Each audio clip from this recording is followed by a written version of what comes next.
Hey everybody, Mr. Simone here again. The purpose of this video is to show you how to graph functions.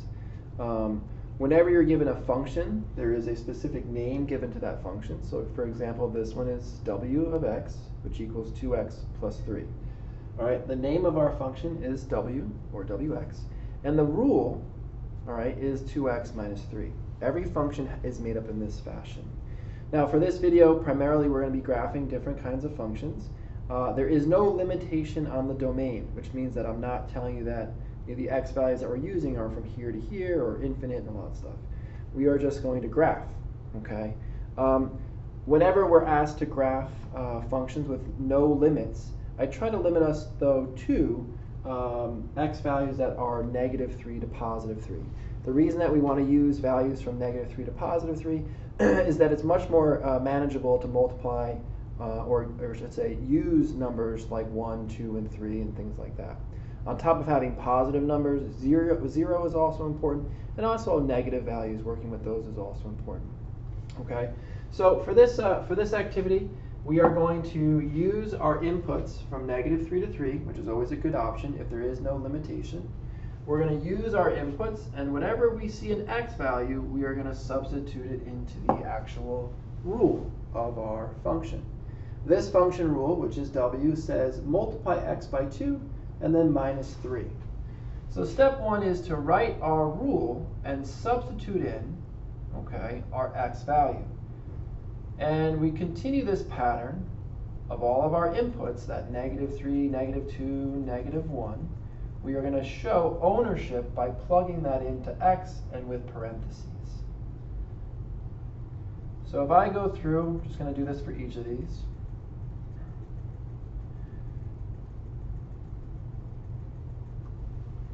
Once I do that, then we can go through and actually do the math. Okay, you can use a calculator to support you as well. So something like this, if I plug in -3 in for x, I do 2 times -3, which is -6, and -6 minus 3 is -9, which means that my input of -3 has an output of -9. They're in a relationship.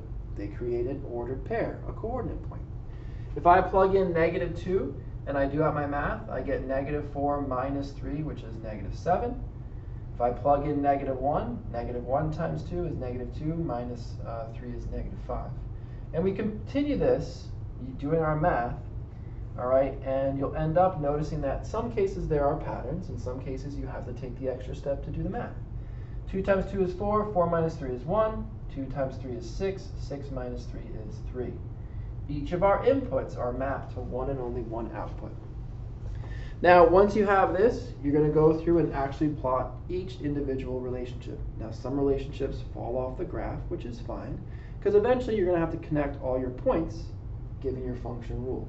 So -3, -9, that falls off the graph. We know it's there. Okay. -2, -7 is there. -1 is mapped to -5. And again, what I'm doing is I'm showing you the x value, which is our inputs, and we're trying to match it to our outputs. 1 is with -1, 2 is with 1, and 3 is with 3. Once I have my points that I chose, my inputs and outputs, I graph my points. I'm going to connect each point with a straight line and put arrows on the ends. Okay, this ends up being a linear function because it creates a line, and the name of it is w of x, and that's one example. All right, I've got a few more examples for us to look at as we work through this. Feel free to pause at any time. All right, here's our next function. This function is the name of u, and this asks us to square x and then subtract 4. Just like in the last example, I'm taking my inputs and plugging them in for x. So I've got -3 is going in for x squared minus 4, -2 squared minus 4, -1 squared minus 4, and so on and so forth. It's so important that you're plugging the correct input in to help us solve for the output. So all of those inputs, all those x's go in. And then we just do a little bit of math. Negative 3 in parentheses squared is 9. 9 minus 4 is 5. Negative 2 squared is 4, and 4 minus 4 is 0. Negative 1 squared is 1. 1 minus 4 is negative 3. 0 squared, 0. 0 minus 4 is negative 4. And when you're doing this, you want to think of like order of operations, okay? Because these become expressions that we can then simplify. All right, 1 minus 4 is negative 3. 4 minus 4 is 0. And then 3 squared, which is 9, minus 4 is 5. Each input has one and only one output. Many times you'll see certain patterns when you're trying to graph functions. That's okay, that happens. All right, negative 3 matches with 5. Negative 2 is with 0. Negative 1 is with negative 3. 0 is negative 4. On the other side, 1 is with negative 3. 2 is with 0. And 3 is with 5. We're going to connect this together. There's a slight curve here. And this is what our graph looks like. This is u of x. What this graph is in math is that the function is what's called a quadratic, and the shape that's made is a u shape, all right, which is called a parabola. All right, this is a quadratic function. We have time for one more example, and we're just going to kind of continue the same process. All right, the last one to look at is this. This function is labeled as b of x. It says take the absolute value of x and then add 2. Our inputs, which are our x values, go in for x. So we have absolute value of negative 3 plus 2, absolute value of negative 2 plus 2. And again, all I'm doing in this first step is making sure that I show ownership to my inputs and plug it in for x.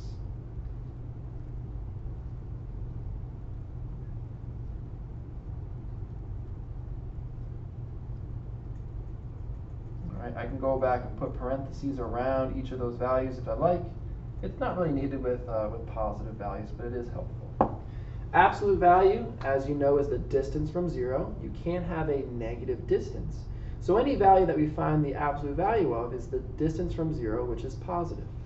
So absolute value of negative 3 is 3, and 3 plus 2 is 5.